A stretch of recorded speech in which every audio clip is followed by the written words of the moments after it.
I woke up this morning feeling a bit cold. I noticed my nutsack was a bit more shriveled up than usual, and I was also shivering me timbers a tiny bit. So I had to go throw on this Eric Cartman robe that I have, which is why I'm dressed like this. And then after I threw this thing on, I felt this irresistible urge come back, an itch that I would have to scratch. It's an addiction I can't seem to break, and that is watching bad horror movies. I can't get enough. It's like catching a whiff of a bad fart and then following that scent like you're a cartoon character who just smelled a pie in a window.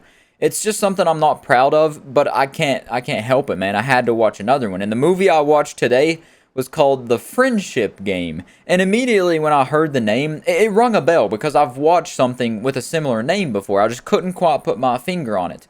But then I eventually made the connection. It was an anime that I watched called Tomodachi Game, which means friend game in Japanese. But unlike that anime, which was somewhat enjoyable, this movie is not. It is an absolute fart fest from start to finish. It's not good. Which is exactly why I had to watch the whole thing. This movie has such little sustenance that I'm just going to show you the trailer and then stop every now and then to explain the movie and tell you what I hated about it. It's a game. A friendship game. If your friendships don't survive it, neither do you. $10. So that right there is the opening of the movie, and I can't hear myself speak with those things on. It sounds like I'm underwater. But anyways, that right there was the opening of the movie, and that's pretty much all you need to know. They went to a yard sale, saw a creepy old lady, and bought a creepy old object for no reason whatsoever. They gave her $10 for that thing, for that knockoff Hellraiser puzzle box that they know nothing about and would have no use to them whatsoever. But I guess it wouldn't be a horror movie if you didn't find the haunted object at a yard sale, because that's where all haunted objects go to be sold to another unfortunate person. And not to mention how weird and creepy the lady's acting herself. If someone was acting like that at a yard sale, there's not a chance I'm buying something from them. Actually, I'm going to go down to the police station and report them to the authorities and tell them that they probably have a dead body in their house. That's how weird this lady was acting. All we have to do is put our fingertips on it and each share our deepest, innermost desire. So it's a game, like, how do you win? We win by staying friends. So it's the most useless game ever. There's no upside, no reward, only tremendous downsides. Camera cut off, but as I was saying, the only thing you set to gain from this game is not losing your friendships, but what you can potentially lose is all of your laughs. All you have to do is put your hands on it, set in a circle like you're using a Ouija board, and tell it your deepest, darkest desires. Why can't you just do that without the ball? Why'd you have to pay $10 to do that? Also, I'm seeing this says it's from the studio that brought you Mandy and Color Out of Space. But I didn't see Nicolas Cage in this. If they would have had Nicolas Cage in this movie, maybe it would have been bearable. College, job, family. We're already getting sucked into these things that we're supposed to do or be. I just hope that we can break out of that reality. So the person you heard talking right there is Z for short. I already forgot her real name. It's something weird. But anyways, the other three friends in the super best friend group here, their names are Cotton, Rob, and Courtney. And they're the ones that are playing the friendship game here. And I just want to go ahead and tell you right now what all of their desires are, because it probably won't say it in the trailer. I wrote this down. Cotton, her desire, her deepest desire, is that the four friends will stay together forever and not have to separate. Then the next person to tell their desires is Z. Her full name is Zuzus. I forgot I wrote that down. That is a weird name. I've never heard that before. But that's who Peyton List is playing in this movie, is Z.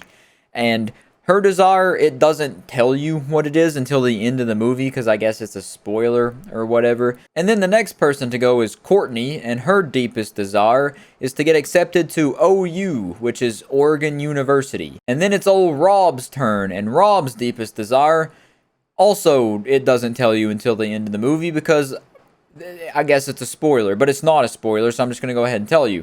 Rob's deepest desire is that he wants to be really good at sex.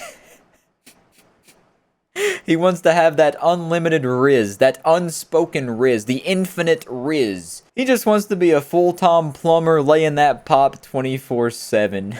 And also, one more thing before I get back to the trailer. While they're playing the friendship game, there's someone watching them. Not watching them in the sense like it's Slender Man looking through their window or Michael Myers standing out on the forest line. Watching them as in watching them through their webcam. There's this hacker kid in the movie that it never explains how he got so good at hacking. He's like 12 years old or something, maybe 13 at the most. But he hacked the webcam of Cotton, and he is watching them play this game. And that's not all. He doesn't just watch them play the friendship game for the sake of the movie. No, he has a full file on Cotton, a full folder full of her doing everything you can imagine from A through Z, all the way from crying down to sex. It's absolutely baffling this kid has not got caught by the authorities yet. The FBI hasn't bust down his door, because not only does he have videos of Cotton drawing, changing, cutting, whatever, every activity she does in her room, a huge invasion of privacy there, he has folders like this on at least probably 100 other people that it shows in the movie, and that was just absolutely mind-boggling to me. Absolutely crazy. And it never explains anything. Not a single drop of lore about this kid. The most interesting person in this movie. How did he get so good at hacking? How does he have this many files on this many people? I want to know about this kid, not these 4 losers that we're following during the movie. I want this summer to last forever.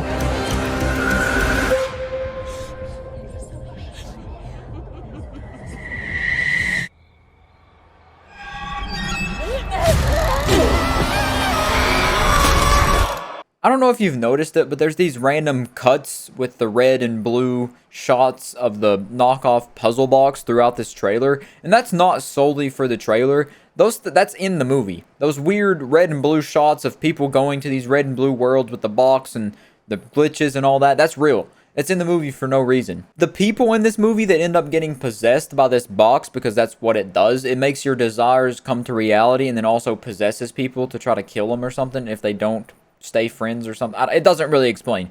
But it also doesn't explain why the people that become possessed start glitching out. It's like they just threw a Sony Vegas effect on them and make them glitch for a second to make you know that that's not really them. That's the possessed version of them. And that ties into the clip right there of the girl strangling herself at the party. After each one of them tells their desires, it cuts to this party, which kind of doesn't make sense either. Because the party isn't a huge part of the movie, but that's what most of the movie focuses on, is all of them at this party. But to the best of my understanding, the reason that there are 2 of this girl is because it chose to take her first to test their friendship. So it created a doppelganger to kidnap her and take her out of the question to see if the group would stay friends and see if they would win the game. Because after like that car scene right there and after the party, Cotton goes missing and they start posting missing flyers and everything, and that's a central plot point of the movie, is that she's missing for a majority of it. She wanted to leave for years. It's not some lost puppy. Maybe this is all part of it. Maybe you're just the only one dumb enough to believe it. We can fix this. We're still friends. Are we? So naturally, after they play the friendship game, their friendship falls to shambles because Cotton is missing and Peyton List is acting like a big old B word. She's basically trying to doom the friendship. She's doing everything she can to just sever it, cut all ties, and just implode the friendship from the inside. And I'm going to go ahead and spoil it for you now. The reason that happens is because the way she phrased her deepest desire. She said, before it cut off, it later tells you what she actually said after the kid hacks into their phone and shows it to him. She said that she, even though that she knew they would be leaving and it would break her heart when they all went to different colleges or whatever, she just hopes that she doesn't care when it happens. So that's what happens. She doesn't care. That's why the friendship's falling to shambles, because she, quite frankly, doesn't care. And she's also the last one to catch on that the box is bringing everything to reality. Like, Courtney and Rob both are kind of catching on, and they kind of bring it up to her, and she's like, no, you're stupid. No, that's not happening. Cotton just ran away. She's talked about it all the time. She just ran away. I know I probably sound insane. I probably sound stupid explaining this, but that's how the movie explains it. The movie's stupid. This game, I'm over it. Listen.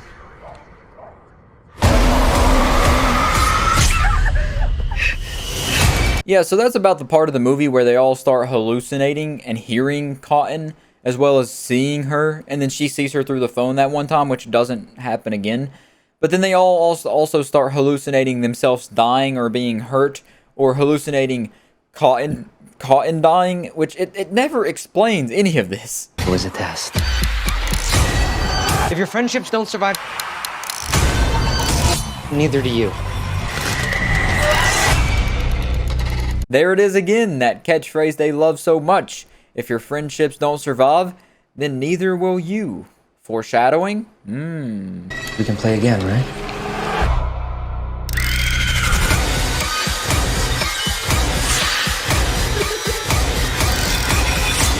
You never should play that game. So that little montage of massacring you've seen right there all happened at the end of the movie, which was one of the dumbest endings I've ever seen, possibly. The big climax, if you will, where they're all at the house where Peyton List is babysitting the kid who hacked into the webcam and has all the files on everybody, the real creepy weirdo kid. And then they go up to his room and start snooping around, that Rob does, and sees a video file called Cotton_sex. And it's her having sex with the dude. And he's like, who is this? Who is this? And it turns out it was him. But he doesn't remember it. But if you remember, his deepest desire was to be good at sex. So it turns out that this dude ended up banging all 3 of the girls in his friend group. He went through each and every single one of them. 2 of them in one night. So this man, he's a certified plumber in this movie.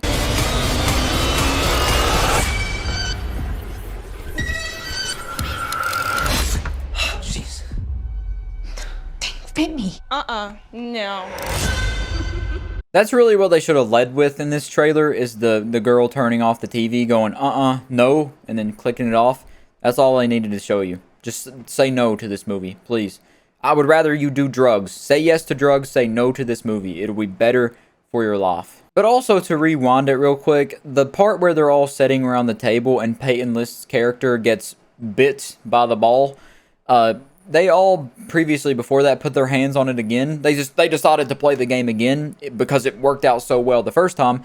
And their desire, instead of saying, I desire for Cotton to be back with us and everything to go back to normal, what do you think they say? They say, I want to know what happened to Cotton.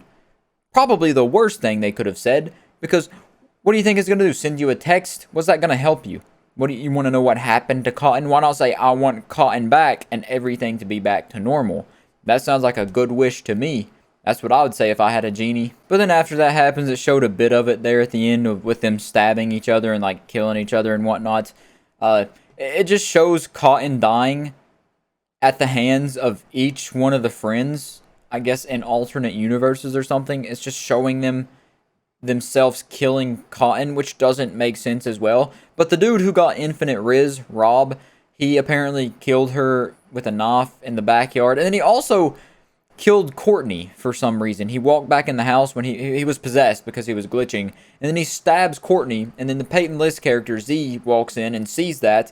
And then takes off running and hits like the door frame like a big doofus. And then Z is about to get stabbed by Rob. But right before he does, she says, we're best friends.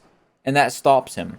It's like the kill John Lennon phrase. It's like a sleeper agent phrase. When you say we're best friends, you can't kill him anymore because that's the point of the game. If you're friends, you win. But if you're not, you all die. But anyways, past all that, we're at the main end of the movie. How does this movie come to a close? How does it tie it all together? Okay, we're back at the yard sale. We see Cotton again at the same exact yard sale, walking up to the object the same exact way she did at the beginning of the movie. And I initially thought the movie just restarted, and I thought there was no way I'm watching it again. But it actually is the end of the movie. She walks up to the magic orb and doesn't buy it this time. The Peyton List character looks at her and says, oh, like we'd need that. And then she like kisses her on the head, and then they walk off, meet the 2 other friends who aren't dead either now. And they get in the car and drive away, off into the sunset. So I guess this is like a parallel universe, which they kinda hinted to in the movie. So this box is God, I guess. It can transport you through dimensions and stuff, or just take you to another one as the viewer of the movie. But anyways, they don't buy the box this time. They don't buy the knockoff Hellraiser puzzle box. So they get to go off scot-free, harm-free. They never have to experience this. So you're telling me this movie's useless. You yourselves just made this movie useless by making their actions have no consequences whatsoever. It's pretty much like doing the "it was all a dream" trope. Having something crazy happen, killing off a main character, and then being like, oh, it was all just a dream. He woke up. It was just a bad nightmare. Like, no, that's stupid. If you're going to kill people and do a movie like this, make it reality. Don't puss out and make it an alternate dimension. Don't try to be like, oh, it's a bad movie, but hey, look, we didn't actually kill the characters. Lock it now. Lock the movie. No, I hate it more now. But that's not where it comes to an end. After they all drive off, these two old white ladies walk up to the box and look like they're interested, like they want to buy it. The creepy old lady once again tells them, it's the friendship game. If your friendships don't survive it, then neither will you.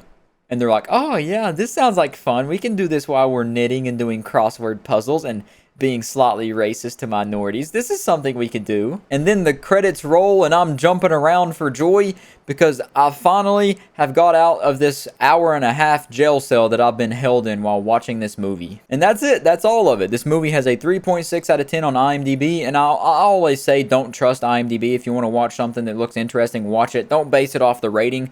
But this is the case where I think the rating should be even lower. I think this movie deserves like a 2 at the most. And that's just because it was shot kind of well and put together somewhat like a good movie.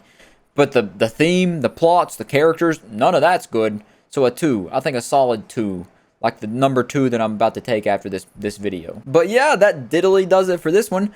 I don't know if you enjoyed this. I don't know if you watched till the end. This may seem like the ramblings of a lunatic. But that's my bad horror movie review. And I'll catch you in the next one.